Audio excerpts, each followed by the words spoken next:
কিন্তু পুতিন যে তার স্বার্থ রক্ষা করার ব্যাপারে একদমই টনটনে, সে ব্যাপারটা কিন্তু আমরা লক্ষ্য করেছি। কেমন? ভ্লাদিমির পুতিনকে আপনারা কখনো নিশ্চয়ই সামরিক পোশাক পরে কোথাও বের হতে দেখেননি। তিনি সুটেড বুটেড থাকেন, খালি গায়ে ঘোড়ায় চড়েছেন, সেগুলো আমরা দেখেছি। সাবমেরিনে করে ঘুরে বেড়াচ্ছেন, তখনও তার পোশাক আমরা লক্ষ্য করেছি।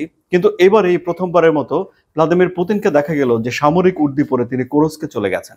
এবং কোরস্কে এই যে যুদ্ধবিরতি প্রসঙ্গে কথা বলার আগে কোরস্কে একটা ব্যাপক আক্রমণ হয়েছে, একটা শহর পুনরুদ্ধার করেছেন এবং কোরস্ক থেকে কিছু সেনা প্রত্যাহার করা হলেও এখন ধরে নেওয়া যায় যে কোরস্কে ব্যাপক আক্রমণ করে পুতিন তার জায়গাগুলো ফিরিয়ে নিয়েছে।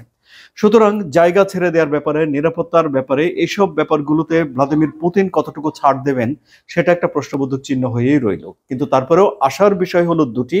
নাম্বার ওয়ান, ভ্লাদিমির পুতিন বলছেন যে হ্যাঁ, যুদ্ধবিরতি কার্যকর হওয়ার পক্ষে তিনি আছেন। নাম্বার টু, তিনি বলেছেন যে তিনি ডোনাল্ড ট্রাম্পের সঙ্গে টেলিফোনে কথা বলবেন এবং ডোনাল্ড ট্রাম্প এই যুদ্ধ বন্ধ করার জন্য খুবই আগ্রহী।